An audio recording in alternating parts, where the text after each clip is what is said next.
Hello there foodies, it's your girl Clenham and welcome to my channel. Today we are going to prepare waakye, not just one but two ways, with or without the sorghum leaves. So that if you don't have access to your sorghum leaves, you can also enjoy your waakye. So without wasting your time, let's dive right in. We are going to start with our first option, which is the waakye with the sorghum leaves. What I did in this case was to soak 70 grams of sorghum leaves in about a liter of water the day before. This might be an option, or you can just directly cook the leaves together with the beans and then later you add your rice. I have a recipe for that and I'm going to leave that in the description box below, together with all the other ingredients. We're also going to need some rice, beans, and some salt. I am going to start by pouring the water from the leaves into my cooking pan, to which I'm going to add my washed beans, which I'm going to cook until the beans is soft enough, and that is going to take about 30 to 35 minutes. And when the beans is ready, I'm also going to add my washed rice. I actually also washed my leaves as well because you never know where they're coming from. Now all I have to do is to stir, and then I'm going to add some salt and some more water because the water has to be at least a couple of centimeters above your rice and beans. So after stirring, I added a glass of water. What you can do is to maybe add a half glass and then stir, cook a little bit, and then see whether you need to add more water or not. Now all we have to do is to cover this, stir every now and then, and the waakye should be ready in about 20 to 25 minutes. And do not forget to cook everything on a medium to low heat.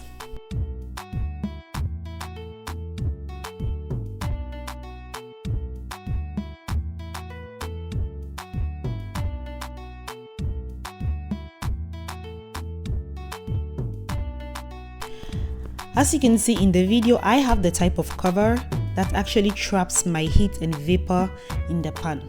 If you have another type of cover that is maybe lighter, just feel free to use aluminum foil or maybe even oven paper, baking paper, to just trap the heat, because that is going to help and enhance the cooking process.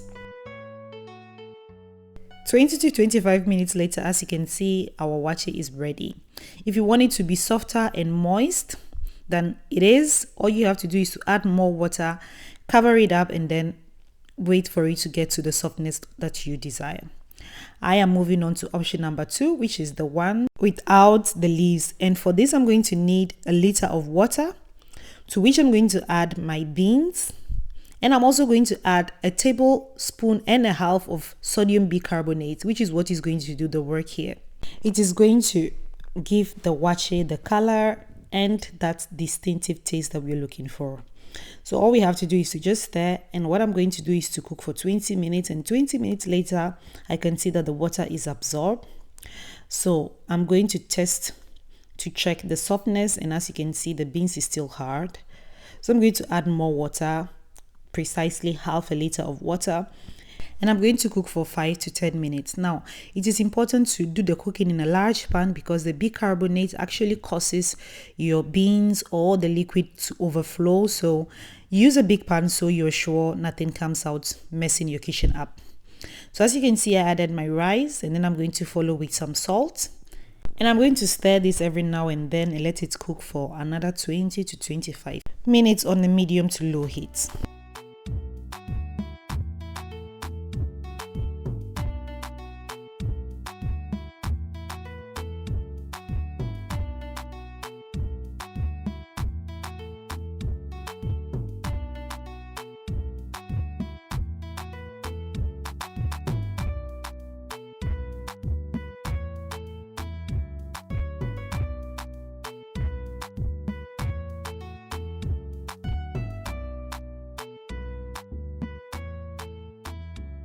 So 20 to 25 minutes later, as you can see, our waakye is ready.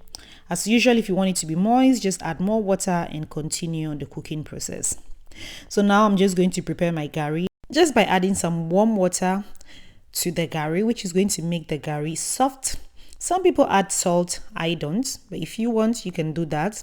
And I'm also going to add some oil from my waakye stew to give it that golden yellow color. My talia is ready. My salad is also ready, and most importantly, my waakye stew and my shito are also ready. I have a recipe for that, and I'm going to leave it in the description box below, and I'm going to show you a video in a second. But before, I just want to show you the difference between the two waakjes. On our left hand side, we have the one with the sorghum leaves, and you notice the color is different. Not just the color, but also the scent, the aroma that it releases, and the taste is different. And on the other hand, we have the one without the leaves, but rather with the sodium bicarbonate, which is also pretty good. It's not the waakye that you would find on the street, but it is waakye and it tastes really good as well. So this is the video of the waakye stew that I have, and I'm going to leave the link in the description box below. And this is the black spicy pepper sauce, aka shito, and I'm also going to leave its link in the description box below as well.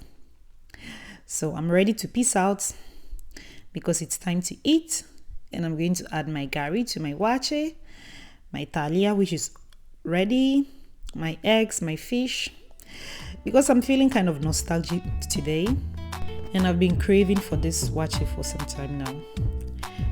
So after adding everything, this is what I'm eating now, guys. And I'm going to eat both of them all by myself. Just kidding.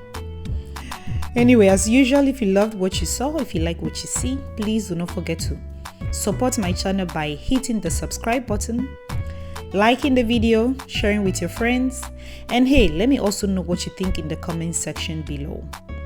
Till the next recipe, it's bye bye for now.